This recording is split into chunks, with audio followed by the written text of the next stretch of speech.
Pembakaran terbuka. Apa itu pembakaran terbuka? Pembakaran terbuka ialah sebarang aktiviti pembakaran yang dibuat di luar ataupun proses penghasilan asap daripada pembakaran yang dilepaskan ke udara sekeliling kita secara terus dan tanpa ditapis ataupun menggunakan cerobong asap. Pembakaran terbuka ini boleh menyebabkan udara di sekeliling kita tercemar kerana asap daripada pembakaran ini mengandungi bahan kimia yang berbahaya seperti karbon dioksida. Berikut merupakan antara contoh aktiviti pembakaran terbuka, iaitu pembakaran sisa-sisa sampah yang dilakukan bagi tujuan pelepasan sampah dan juga pembakaran jerami yang dilakukan oleh petani setelah selesainya musim menuai padi. Pembakaran hutan juga dikira sebagai pembakaran terbuka kerana ia merupakan proses penghasilan asap tanpa tapisan atau menggunakan cerobong asap. Aktiviti pembakaran terbuka ini berlaku daripada pelbagai punca dan juga ia memberikan kesan kepada alam sekitar kita. Salah satu punca berlakunya pembakaran terbuka ini disebabkan oleh industri pertanian. Industri padi negara menyumbang kepada pelepasan karbon dioksida ke udara. Ini kerana setelah selesainya musim padi, residu jerami padi tadi dibakar.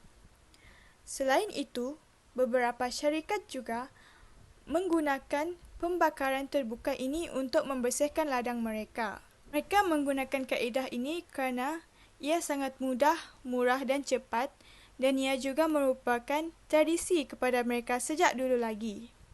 Pemikiran falsafah yang telah mempengaruhi kemusnahan alam ini ialah daripada Francis Bacon, iaitu penyelidikan R&D dalam bidang agriculture dan pertanian.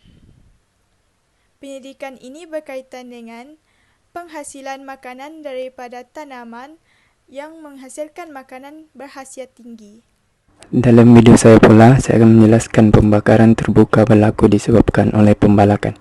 Penebangan hutan daripada aktiviti pembalakan ini akan menyebabkan pembakaran terbuka berskala besar akan berlaku, di mana kita boleh lihat melalui pembalakan secara besar-besaran untuk tujuan pembangunan infrastruktur dan juga aktiviti ekonomi. Sebagai contoh, untuk membina lebuh raya, bangunan dan juga untuk aktiviti pertanian secara besar-besaran. Maka hal ini menyebabkan hutan yang luas akan ditebang terlebih dahulu, seterusnya dibakar untuk memastikan permukaan bumi rata dan juga tiada gangguan.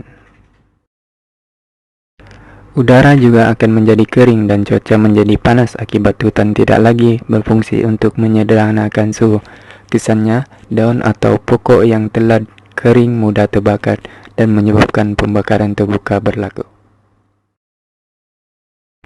Oleh itu, pemikiran ahli falsafah barat kolonial, pemikiran mereka telah mempengaruhi masyarakat masa kini, di mana pemodenan merupakan aspek yang sangat dititik beratkan, menyebabkan banyak aktiviti pemodenan dilakukan dan mewujudkan teknologi-teknologi yang baru. Kesan-kesan yang terwujud daripada pembakaran secara terbuka ini adalah pencemaran udara. Pencemaran udara berlaku berpunca daripada asap-asap yang terhasil daripada pembakaran secara terbuka. Pembakaran terbuka ini terbahagi kepada dua, iaitu pembakaran secara berskala besar dan satu pembakaran yang berskala kecil. Pembakaran yang berskala besar akan menyebabkan udara atau kualiti udara semakin berkurangan dan meningkatkan IPU, iaitu indeks pencemaran udara. Lebih buruk lagi apabila pencemaran udara ini disebabkan oleh pembakaran sisa-sisa domestik, contohnya seperti plastik. Pastinya akan mengundang risiko-risiko yang lain seperti menjejaskan kesihatan dan sebagainya. Antara contoh-contoh penyakit yang boleh dikaitkan dengan pencemaran udara ini adalah sakit jantung, kesukaran untuk bernapas, batuk dan sebagainya. Seterusnya ialah kemusnahan ekosistem. Kemusnahan ekosistem ini memperlihatkan di mana hutan-hutan terjejas akibat pembakaran terbuka yang menyebabkan haiwan-haiwan liar kehilangan habitat mereka.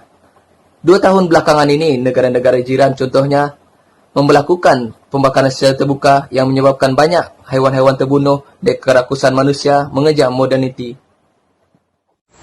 Langkah-langkah mengatasi pembakaran terbuka ialah yang pertama, penguatkuasaan undang-undang.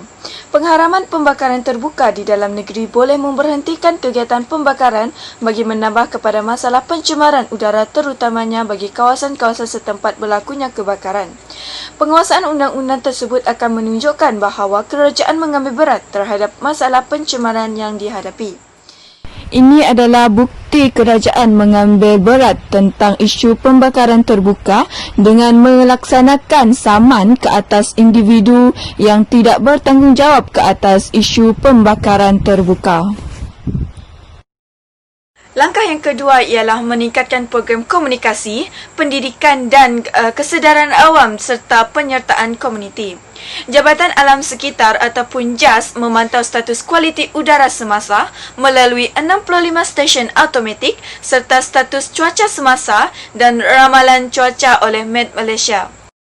Ini adalah kempen-kempen serta program yang telah dilaksanakan oleh pelbagai agensi berkaitan dengan kesedaran isu pembakaran terbuka kepada semua pihak agar mereka tahu akan kesan pembakaran terbuka secara besar-besaran. Saya Muhammad Khairil Azrin bin Abdullah 70489.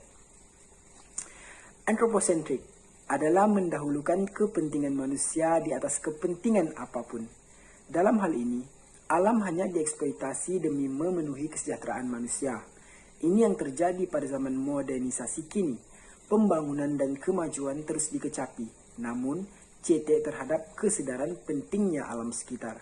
Ekosentrik pula mendahulukan kepentingan alam di atas kepentingan apapun. Ekosentrik ini lebih mengedepankan cara membuat harmoni alam.